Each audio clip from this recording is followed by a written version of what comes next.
Welcome to another episode of the Wandering Watercolor. Today we are painting the 9th page of the Ocean Life watercoloring book that I make. Let's get started. Okay, so the 9th page is just this single beluga whale just swimming around, and it'll be very simple, very straightforward. There's not a lot to this one. I always try to make sure that in the books there's some easier pages and then also some more complex pages. As always, a brush, a place to mix your colors, a rag, paper towel, anything like that, a cup of water on the side or a jar. Palette, whatever palette you have will work. This is the one that I'm using, and I'm putting all the details for this in the description. That one is a custom palette with different colors that I like. Also, a scrap piece of paper so you can test colors is always helpful as well. So, the first thing we'll do is we'll grab a little bit of brown and then a little bit of blue. And you kind of want to mix a gray that's more... a gray that's kind of brown, if that makes sense. Brownish gray. And you want it to be light. We don't want it to be too dark, because the first thing we'll do is we'll create the shadow of the underneath of the whale.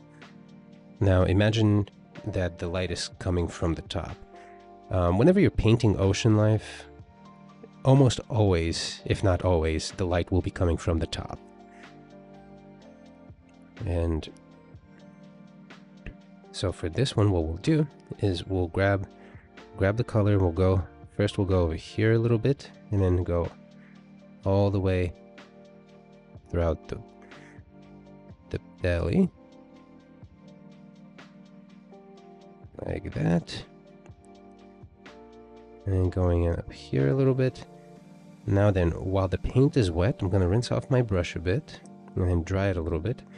I'm just going to pick up some of that color, and what I'm doing is I'm going to kind of run the brush against the edge of that shadow that we just painted and dry it off, pick up some of that extra color, because it creates a nice faded edge. It's not all one. You see what I mean? It gives it a softer transition. And we can do the same with the tail back here. And then keep drying off your brush as you're doing this, because you'll be picking up paint, but also you want to make sure that you can fade it out just like that. Okay, and then there's a little gap over here that I'm going to paint in. There we go. And we can also do the same with that little part of the tail, just a little bit like that, and also a little bit above the mouth, just because they have that kind of interesting little lump up there. Rinse off my brush, dry it off, same thing, fade that edge like that.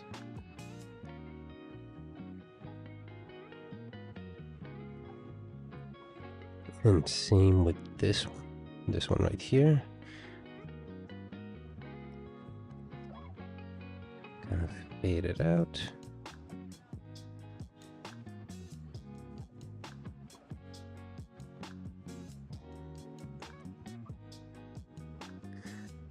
And that looks perfect.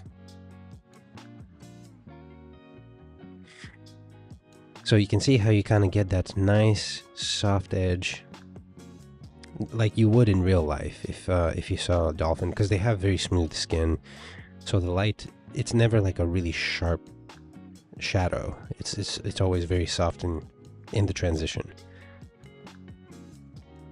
Okay, that's pretty much all that we're going to do for the whale. Now we're just going to exclusively focus on the background. And for the background, we want to mix a darker background. That way the whale will stand out a lot more. And for the background, we want the gray to be much more on the blue side. because it'll separate itself from the shadow that we used here. Okay, I think this is actually pretty good. It may be a little too dark, but I'm gonna add more water.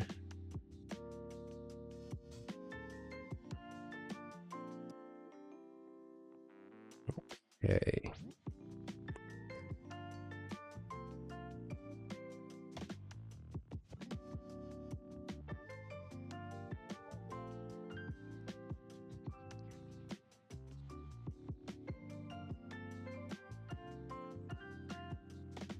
Okay, I think that's good. Okay. So here's what we'll do first. So this is just a giant rock in the background that the whale is swimming against. Or in front of, I should say. Okay. So I'm just going in very carefully. Just like that.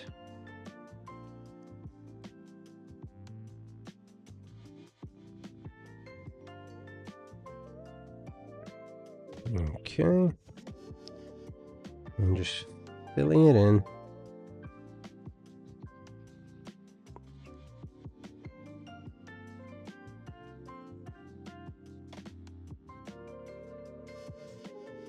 And now, as we get closer to the edge over here, closer to the edge of the paper, what we'll do is we'll create some texture. The way we do that is when you pull away, you press the paper more against, or you press the brush more against the paper. It creates that nice texture.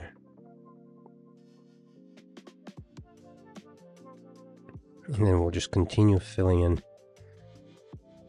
for the rest. The idea is that the further we get away from the object, that is the whale, then you go press it in, and it gives that nice texture. You can add a little more water if you want to, just to fade it out. Give it that nice watery look. And then continue painting.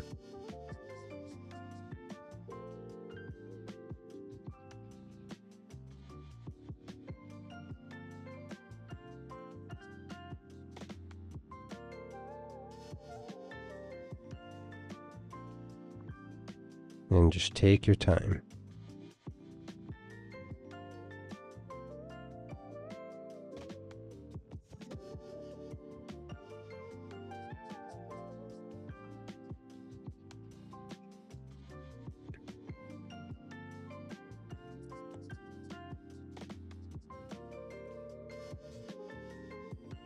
And you can see how much that darker background helps the object in the foreground pop. That's what we want.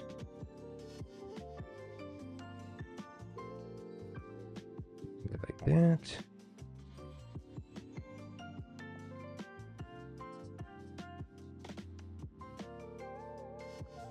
Okay. I'm gonna rinse my brush, and then for up here, it's very simple. It's pretty straightforward. Just gonna grab some blue and dilute it with water.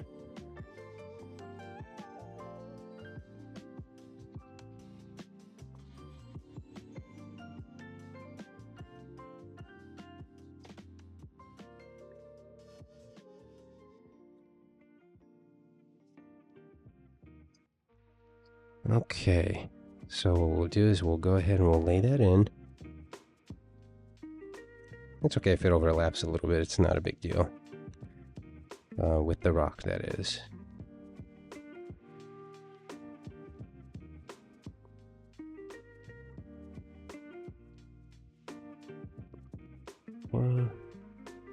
And same thing, as it gets further away, just maybe some water. There we go.